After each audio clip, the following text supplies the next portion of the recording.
beginning of each calendar year, our program committee gathers to plan the following year's Dine and Discover programs. The topic of Leathem T. Smith has been discussed for quite some time, and we are thrilled that the timing was just right to bring the topic to you tonight. It's no coincidence that we are gathered here at this lodge connected to its namesake, and we are especially excited about our speaker, who is here to share this incredible story. But before we welcome our speaker, I would like to give a special thank you to Mary Stevenson for all the work that she did to assemble the photos that you have been watching throughout the evening, as well as the research and creation of our PowerPoint presentation. Thank you, Mary. Leathem S. Stern was born and raised right here in Sturgeon Bay, the son of Richard Andrus Stern and Suzanne Howland Smith Stern. He's also the proud father of Smith Pinkerton Stern. From his roots in Door County, Leathem has gone on to make remarkable contributions across multiple industries. He is an inventor, designer, and entrepreneur whose career has spanned industries as varied as art, fashion, home building, internet ventures, and maritime design. He co-founded ArtNet.com, which became the leading art information company worldwide. And in fashion, he developed the scrunchie brand of women's hair accessories, which are still licensed internationally today. Somebody know what a scrunchie is? Yeah, women do. He has designed and built remarkable homes in Aspen, Colorado, featured in Forbes, The Wall Street Journal, and Architectural Digest, and served as CEO of R.A. Stern Naval Architects and Marine Engineers. Through Stern Sailing Systems, he developed sailing innovations that captured the majority share of the global market, including the patented roller furling jib. I have no idea what that is, but it sounds really impressive. His athletic career is just as impressive. He has won national and world titles in rowing, completed 13 marathons around the world, competed with the U.S. Olympic sailing team, served as an America's Cup Challenge skipper, and won over a dozen major and world sailing championships. He also enjoyed success in skiing, earning junior and collegiate titles before going on to complete more than 30 helicopter skiing and snowboarding trips worldwide. Lathem's achievements have earned him international recognition, including the United States Civil Medal of Honor for humanitarian achievements, the Royal Order of St. George Award, the King Charles Civil Medal of Honor, and a UN Civil Honor for humanitarian achievements.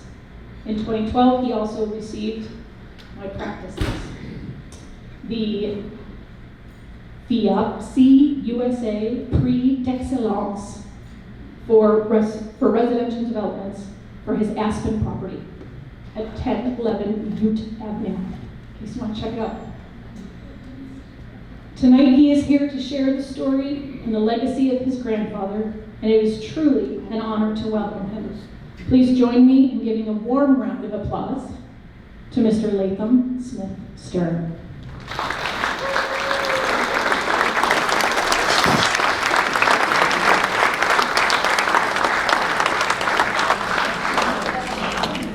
Thank you. If I gotta hold that thing, or is it just sit You're there? gonna hold it. I'm gonna hold it. Oh, boy. All right, we'll give it a shot. So, the older I get, the better I was. So, it's great to be home again. And so, how am I going to tackle this thing? And I actually took a couple attempts to write a statement, and that paper is now fire starter right now. So, it's really two parts of the story in my mind. One is who Leathem Smith was, and the other is what he did. My father always used to say, it's not important what something is, it's important why it is. And I think, for me, the better story is what led to a guy who is basically iconic in his creations, inventions, and all this activity from community level to basically country and worldwide inventions. And a little regress here, I was born 2 years after he died in his sailboat accident. And being the firstborn male, I got all the names, Leathem, Smith, Stern. And a lot of people don't know that was my name, people, my classmates. They know me as Tim. So what happened is the first 6 months I was around, my mother was calling me baby. And she was still mourning the loss of her father. But finally, my father said, well, that's not going to work much longer. And she says, okay, I'm just going to call him Tim. So Tim followed me through sailing circles until I retired from the racing. And Leathem finally emerged, but it was a hell of a moniker to live up to. So, I'm just switching hands. Does that get too heavy? No, it's okay. I got a good gym membership for you. So, ironically, I didn't know as much about him. And when you're kids, you don't pay attention. And my family never spoke about him. They're just not that type.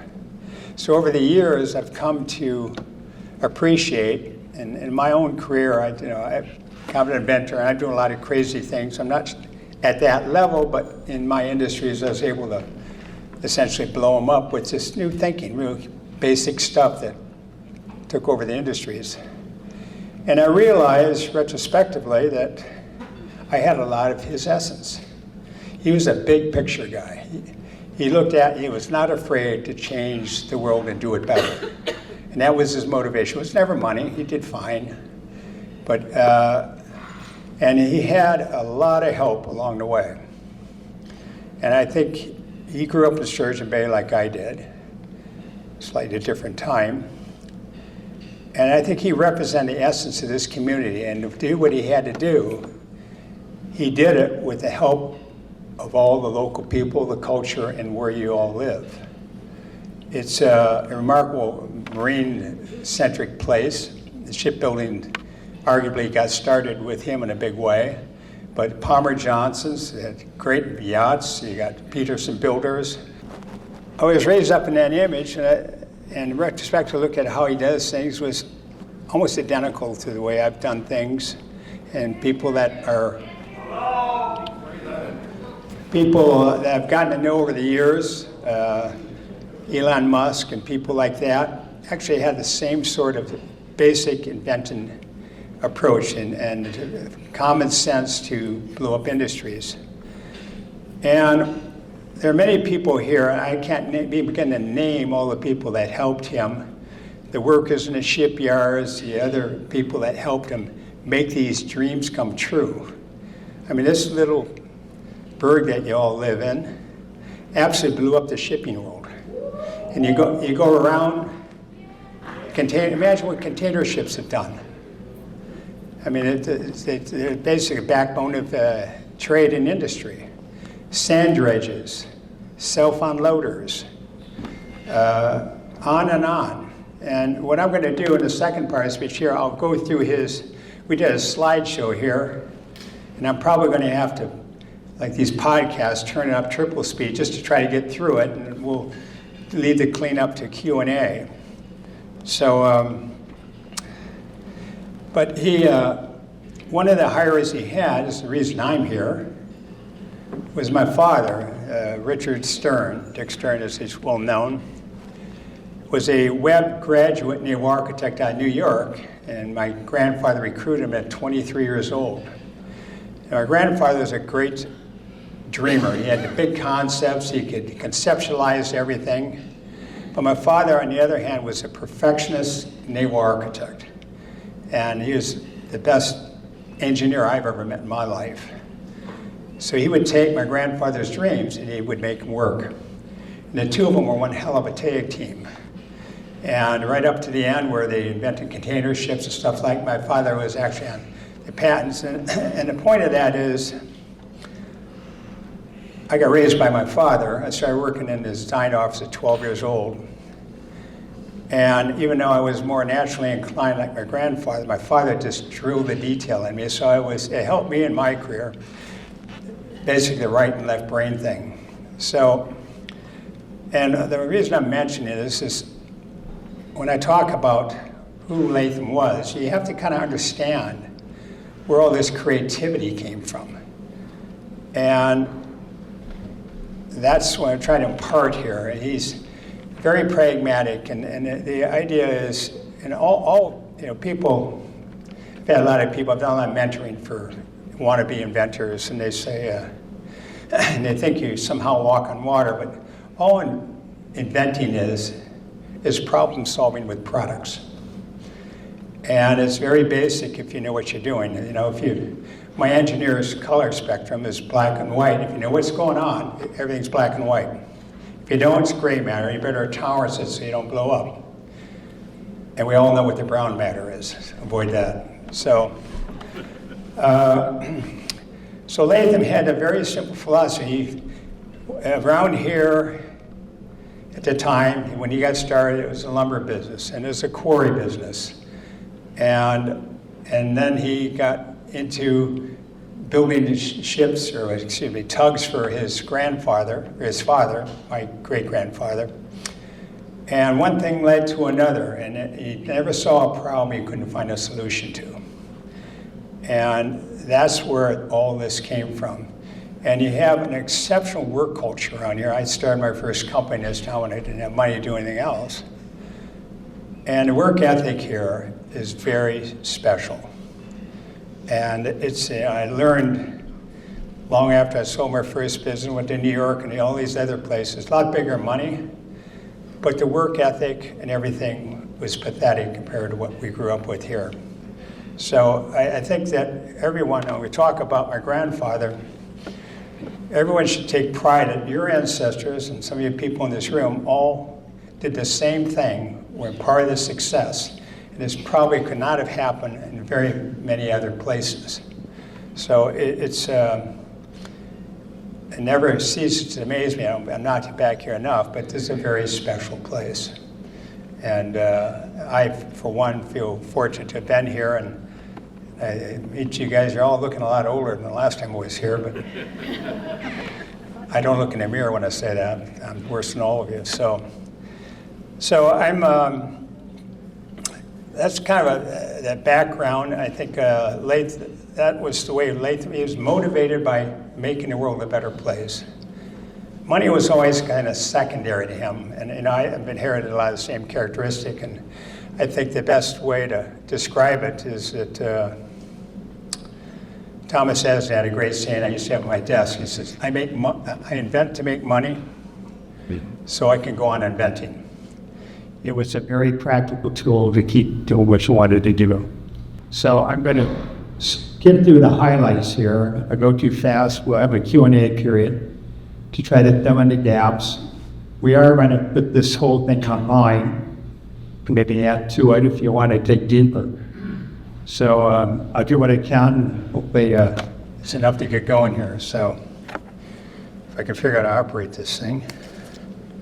The legacy of Leathem Daley Smith. And by the way, you get into it here. The Daley, which you'll find is it's actually the same where like distant cousins, the Daleys in Chicago. So my grandfather's father was Thomas Henry Smith. You can see the years. And he was orphaned at 14, fought in the first Battle of Bull Run. Now, the reason is, I think he was like 18 years old. And the reason he joined the Union Army is because his sister needed a dowry to get married. And they were paying fees if you join the Army. However, we're not known for our military prowess in our family. He got discharged after the Battle of Bull Run. Somehow he got shot in the back end and we know what he was doing then. So first business venture, he was building skates, working in Green Bay with his uncle John Whitney. And then John Leathem went to the Whitney shop for shingles, collars, or whatever. And Leathem was knew the lumber industry, and Leathem, by the way, it's an unusual spelling. It's a Scottish surname. So Whitney knew that he had money, and he put together with John Leathem, and ultimately that's where Leathem and Smith started their first partnership. They did their, as New and Franklin was where their first business was. I guess, what do you say? Actually, I forgot that part of the story, but when he decided to get with John Leathem, he was approaching where Leathem was, and he was being chased down the street by unhappy workers who didn't get paid. So they literally made the deal on the spot, and that was the start of the partnership. So you can see here they went on to that partnership. They moved the business to Red River, and then they branded Schofield, the Schofield Company, and then John Leathem left Leathem and Smith business in I guess 1900, and the company stayed the same until Thomas Smith passed in 1914. So 1875, they built a mill. They used to ice transport back in the day. Green Bay used to freeze over as a matter of course. So they could, at night, they had these ice boats that they would, big boats they would drag with horses to transport lumber in the winter.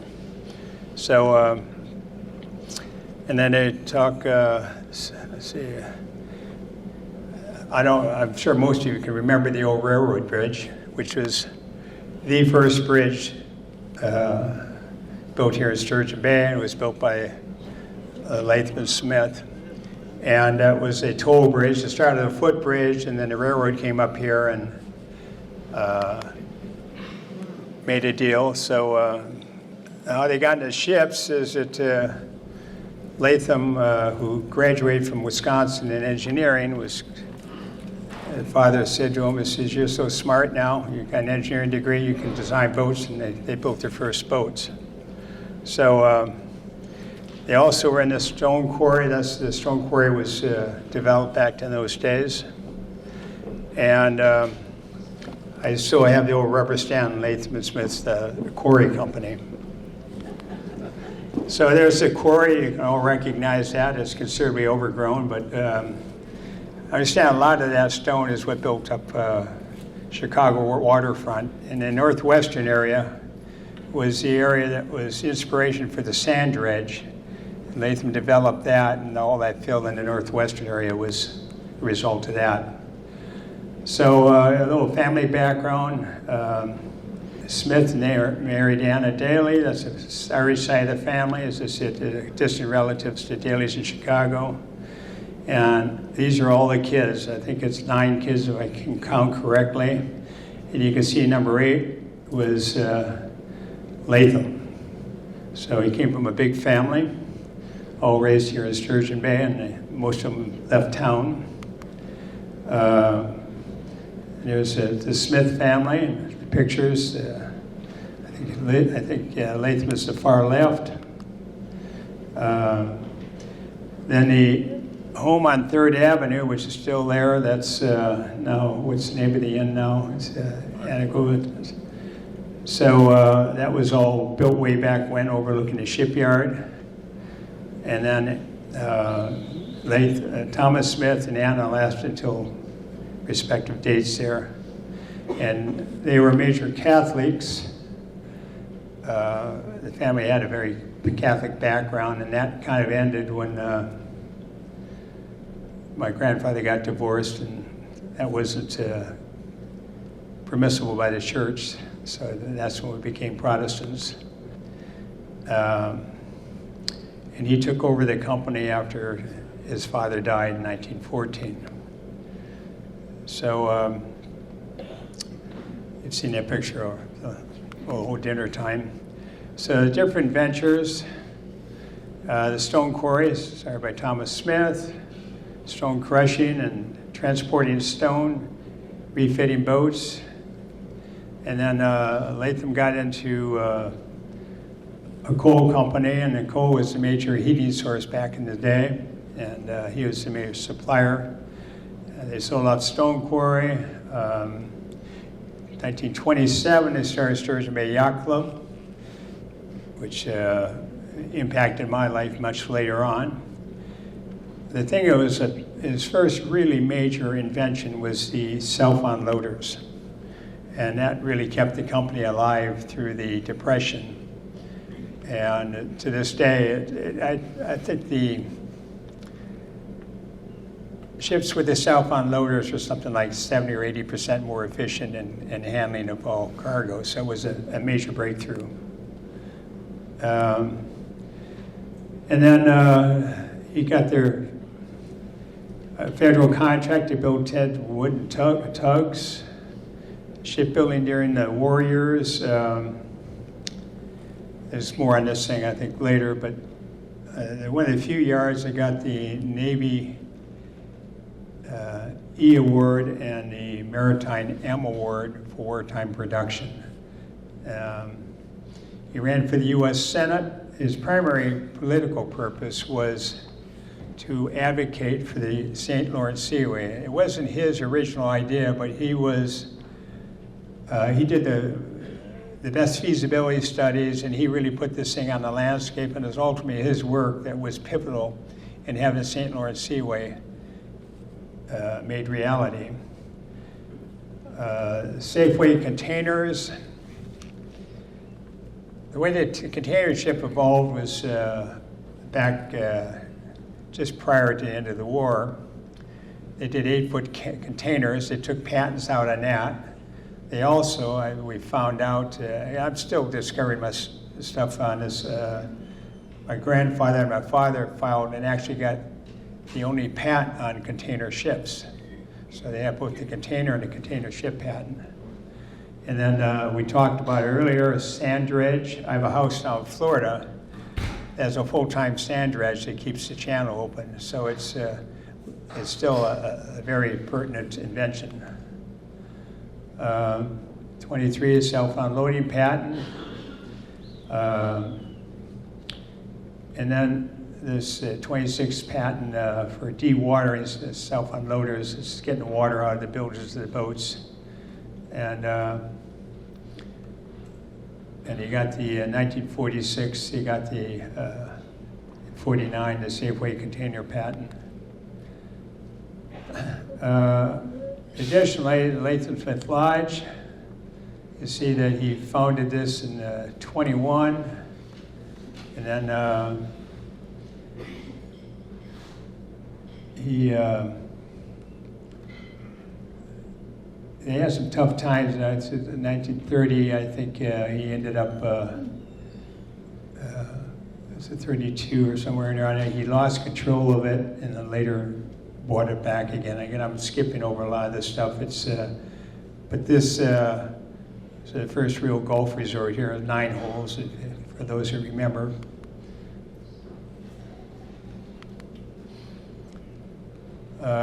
Sturgeon Bay Yacht Club, it's kind of interesting that people who are directors of that.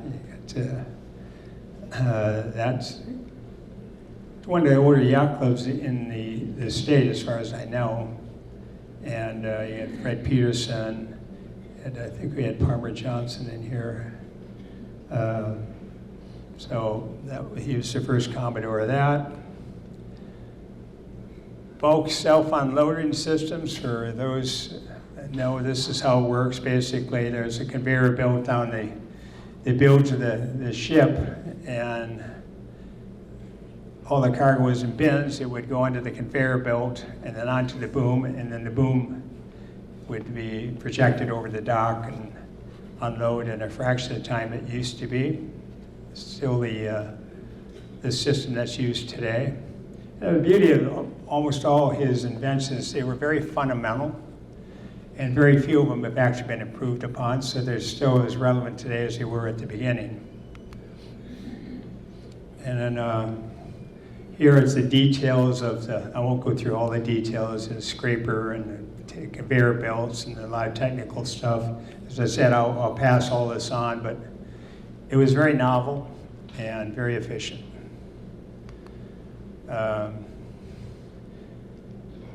And then he did a modified version of it. Again, way of keeping water out of the holes. In 1944, he ran for the U.S. Senate. Again, I said I think we have this is what he stood for. He wanted to free up credit for small businesses. You know, the banks just weren't servicing small business, so this was a major thing. Farmers, individuals, especially during the Depression era. And he's had, like any entrepreneur, he's had his ups and downs. I've had my ups and downs as well. And I know during the Depression years, he owned a bank, and they all got their call on their Friday before the Black Monday when they shut everything down. He was warned they had shut the banks on Monday, and most of the bankers that got this warning took their money out, and the depositors all got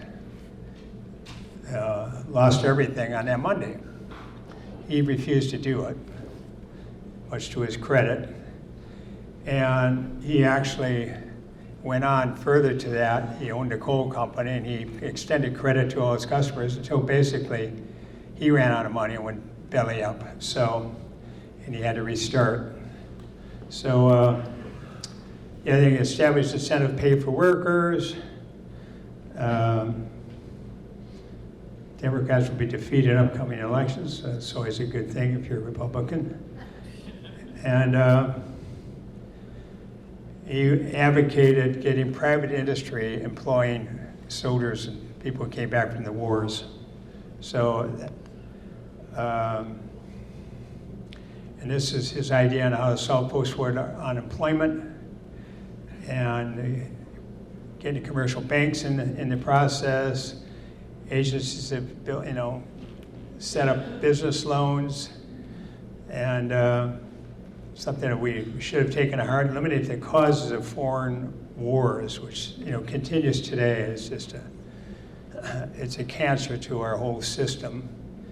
And then develop the St. Lawrence Seaway to help shipbuilding in the Great Lakes. And ultimately, after he passed away, Senator Wilkie took his platform and got it adopted. And here's it. So the results, he didn't come in last, but he didn't do a whole lot better than that. I think his problem is he was too honest. He said what he meant, and people sometimes don't like can't stand the truth. So, St. Lawrence Seaway is established. I have a sailboat I was going to bring up here this summer, and I had to shut it down at the last minute because the Erie Canal, I have to take the mast down, it's too big. And Erie Canal got shut down, so it blew up my summer. I didn't get up here. So I may try again next summer, and now I find out the Erie Canal is poorly maintained. There's not enough depth to get my boat through there. So ironically, I may be having to go up to the St. Lawrence Seaway to do this. Unfortunately, it's an extra 1,000 miles each way, so still scratching my head on that. But you may see me up here next year to take one swan song to the Great Lakes again. It's the best sailing waters here. It's unbelievable what you have here. St. Lawrence Seaway is one of his political issues. And the people were fighting it, the guys in the Gulf Coast and Atlantic, all the self-interest stuff. Senator Wiley came along and supported ultimately. And after my grandfather died, Wiley picked up the platform and ultimately got adopted. And Wiley is known as the father of St. Lawrence Seaway, even though he basically did it with my grandfather's materials. So shipbuilding in Sturgeon Bay, amazing what this shipyard did. Wartime production, you can see they built 93 ships, all the different classes of yachts. in one day, they launched actually 4 ships all in one day. So they were rocking. And I talk about the Navy E Award and Maritime N Award for wartime production. So it was literally one of the most productive yards in the country, even though we're landlocked. Excuse me, effectively landlocked. 4 ships one day, as I've already mentioned, pretty good feat. And again, the Navy Award, and they got extra stars for repeat. And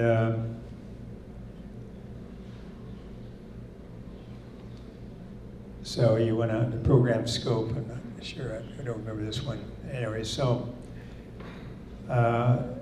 it's a very productive period.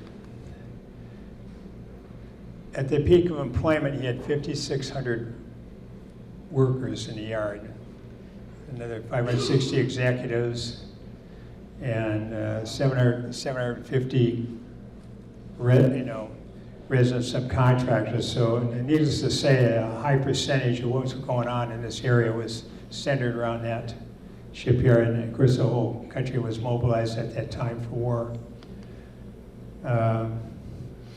And they had a lot of community things going, the band, and they were busing workers from Green Bay, the ones that weren't playing for the Packers. And they had, company sports, boxing. I guess boxing was a big thing then, bowling, bands. And I knew he was a bowler, but I've never seen anyone brag about his bowling score, so I'm not sure how good he was.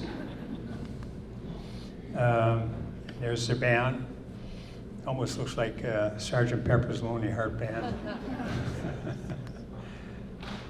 This was the original containers, 8x8s, and now they're 40 8x8 by 8.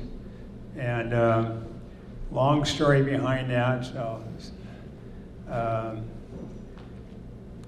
So they're various shapes and sizes. They were suited for railway cars, ultimately trucks, and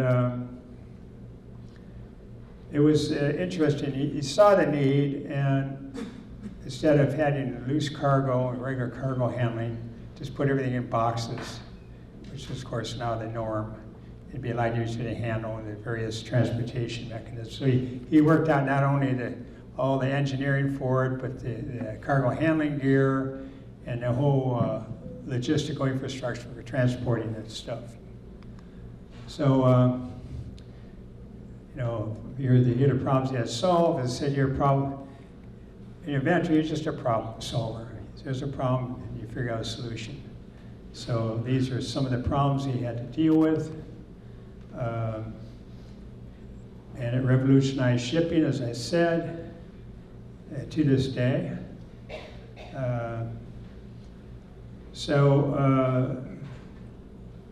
It changed the whole transportation system, how people had to package and everything else to transport items.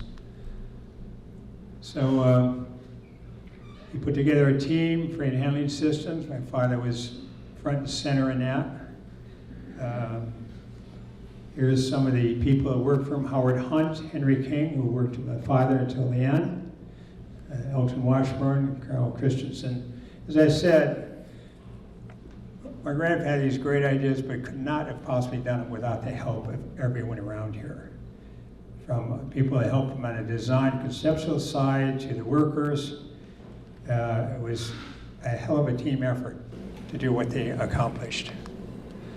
They were stackable, travel by truck, by rail. This all looks, everybody knows this. Of course, this was done, 80 years ago. So, and then he designed container ships. They got a patent on container ships, and which greatly made handling the cargo, the amount of labor and all the costs involved with it was large efficiency.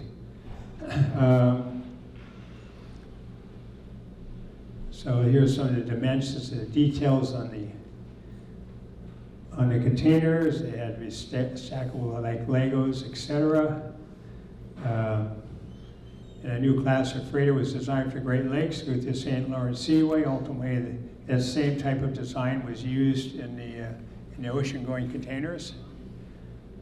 And right here, you can take off 660 containers in about 16 hours, which is a fraction of the time that the old methods required. First container ship in 45. First cargo from Puerto Rico, New York. Not a single bottle of rum broken. Now talk about a real benefit. All this other stuff doesn't matter. We're not losing any booze over this. So unfortunately, Leathem Smith was an avid sailor, and he bought the Half Moon, ironically, was James Roosevelt's, FDR's son, that sold him the boat. And a little backstory on it, it was a Hudson River Bay sloop, about 35-footer, and which had centerboard, and he had internal ballast. And my father actually warned my grandfather, this is not good, because the internal ballast was not nailed down. And ultimately, that turned out to be the demise of the boats. They were coming back from a race in Menominee, Michigan, and aboard was, Leathem Smith, Howard Hunt, Elton Washburn, Patricia Smith.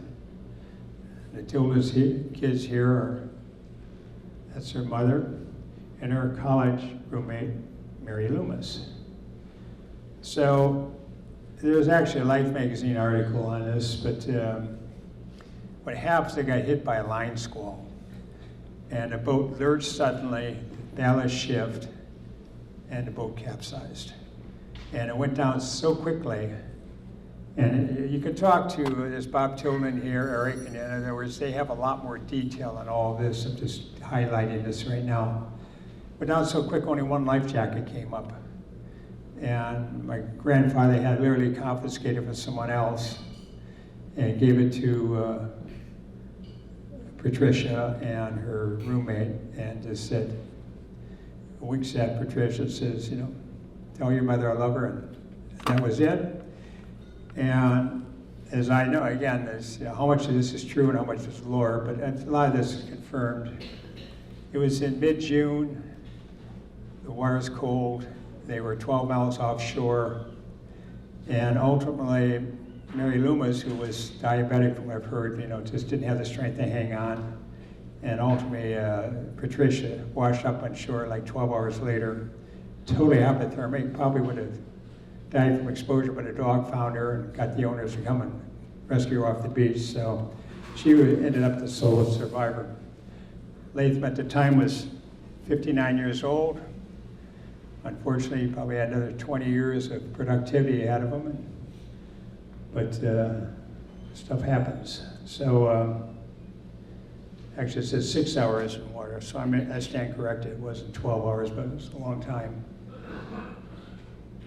So my grandmother, of course, the grandfather didn't expect to have this happen, and they did have the estate set up. And my grandmother, who was really instrumental, and I should have mentioned her earlier, she was kind of a backbone for a lot of his work. He started out as a bookkeeper, and she was a stalwart. She kept track, made sure they were making money while he was dreaming.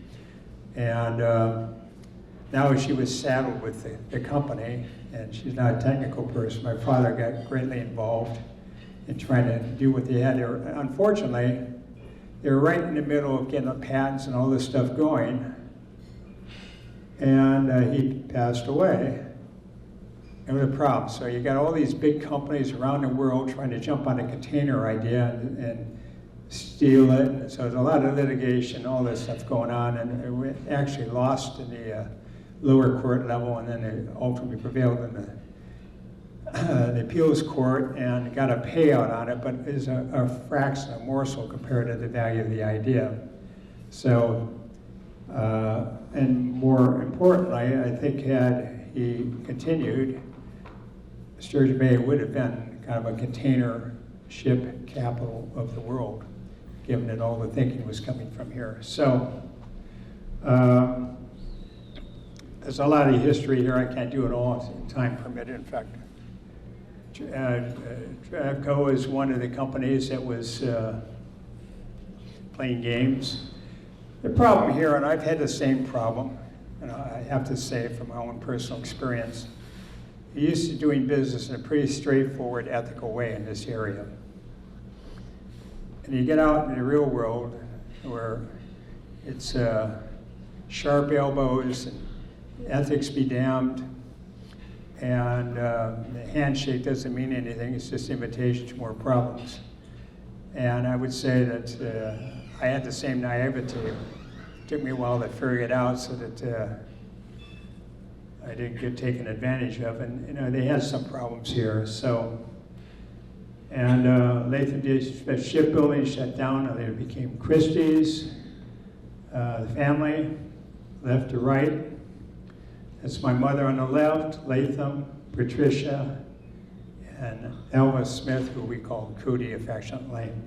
And I learned more. My family never talked about Leathem.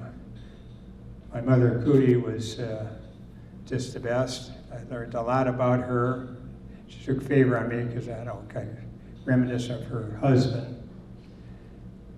But she was petrified of me sailing for obvious reasons. And she was not happy. When I was 6 weeks old, my parents couldn't find a babysitter, stuck me in an orange crate, and took me racing on the sailboat. So it was all downhill from there. But so Albert Fredrickson, Patricia, my mother's sister, passed away in 2010. My mother passed away in 99. And my father passed away in 85. He, very healthy guy, but he got the shipyard's disease, asbestosis, from exposure during the war years. And once you get that, there's no way out. And it was disappointing because he was still very productive and vital. And then 33, Nancy Elizabeth. So when he survived Half Moon Tragedy, as Jamie's book, which you folks ought to sign up for, she's going to come out and tell us the whole story in much more detail than I have. So this is Patricia's kids. It's Patty, and Haley's the daughter, Bobby, or Robert Jr., Michael, and Susan. So 2 of the 4 are here. And then my family, that's me. So it's my daughter. Even I got a 10-year-old daughter, got a late start. But best thing ever happened, and it's my mother's maiden name was Smith, my middle name is Smith, and her first name's Smith. So she couldn't make it here tonight because she's going to Australia with her mother for a family event. But we're taping this, and hopefully she'll get some essence. My sister Margaret, and she had 2 great kids, Anders and Sana, and then the Sanas had 2 grandchildren, Fila and Zula. I never get her name right, but they're both very active, successful kids. And there's Eric and his daughter Delane, and my brother Jonathan, unfortunately, passed away early, and Carmen, his daughter, Mary Stevenson, who was a big, big help here to me, is here, and Carmen's in Denmark doing her thing. I think that's it. So I'm opening the floor to questions of any type. I know that some people have to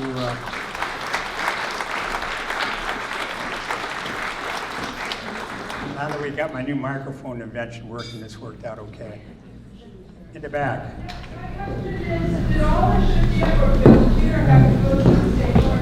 Somebody give her a microphone or something. Sorry. Did all the ships that were built here have to go through the St. Lawrence Seaway? What about it? Do all the ships built here go through the St. Lawrence? During the war, during World War II, how did the ships get out of the Great Lakes? You know, I'm not exactly sure when the locks were open. Obviously they could, and they did, and I don't, it certainly wasn't the Erie Canal because it didn't have enough height and stuff, so there was a lock system that apparently worked, because that's when we get the ships out of here.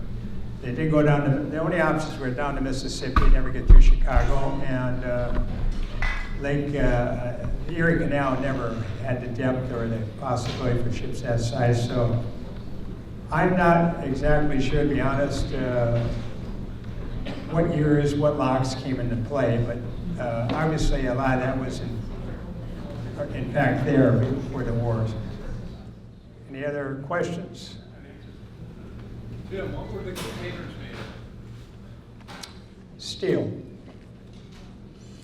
It's just corrugated steel, as far as I know, just, you know, whatever the glass steel that was working at that time. So, and they're still made out of steel. They really, the containers are all pegged. The weekend he was killed was the opening weekend for the Leathem Smith line. And they had a big party here the day before the day before he was killed. All right. Yes, sir. Did Christie buy shipyard when Leathem Smith? Yes, and I don't know what the terms of the deal were. Again, I'm not familiar with the finances, but somehow it was all worked out. And Ray Christensen and Christie's took it from there and did a good job. Of course, then the whole shipbuilding, I mean, it was a big drop-off. You went from wartime production, now you had to get into strictly commercial. And the whole idea of what my grandfather did is make up the peaks and valleys of shipbuilding. Back in the 20s, he did these self-unloaders, so when the shipbuilding plateaued, he did all these self-unloader conversions, which they kept the shipyards going. And then again, in the early 40s, he came up with the container ship, and that was the systems, these cargo handling systems that he was going to use to sustain shipbuilding during the low periods. Are there any current family members that are demonstrating this kind of creativity and entrepreneurship? And the other question is, are there any of extended families still living in Door County? I think I heard that. First of all, are there any Stern family living in Door County? And my brother Eric is living here, if I catch your question right. My sister is in Menominee, so that's a stone throw. And Bob and Susan are down in the Milwaukee area, and Patty's in Arizona. I'm bifurcated between Aspen and Florida. Basically, my father, basically, Leathem Smith started the Sturgeon Bay Yacht Club, so that was a sailing essence of my background. My father came here, he was like 22 or 23, and he looked around and he says, people have all this snow and cold weather, why aren't you skiing? And everyone looked at him like he had 3 eyes, so he and a bunch of guys went to Potawatomi State Park, started cutting trails and got a tractor engine, made a rope tow. So I started my ski racing at 10 years old, and the ski races that came out of here were some of the best around. So I continued my bad habit of skiing and sailing, and so that's my geographic problem right now. And as far as the creativity, I think was a question. I think most of my family had creative endeavors.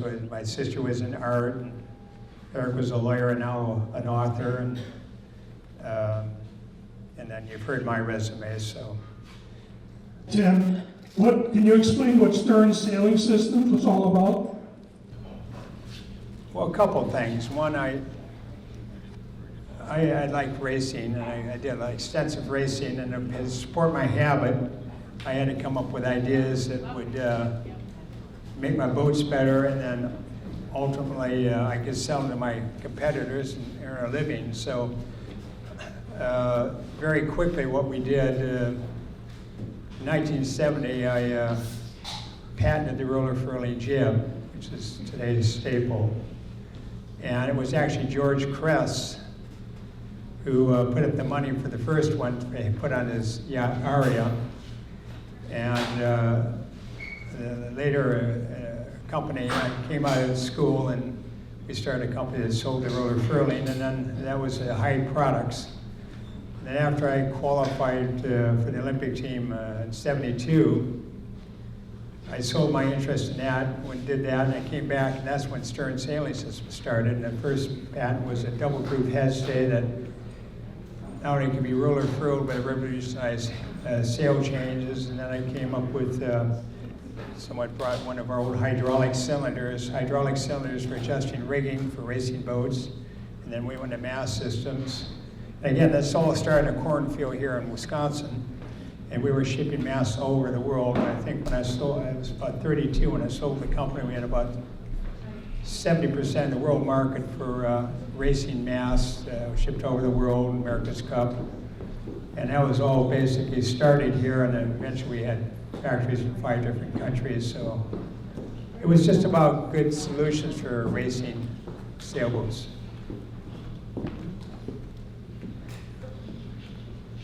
So I said the older I get, the better I was. Any thoughts, questions? Well, I want to thank everyone for putting up with this.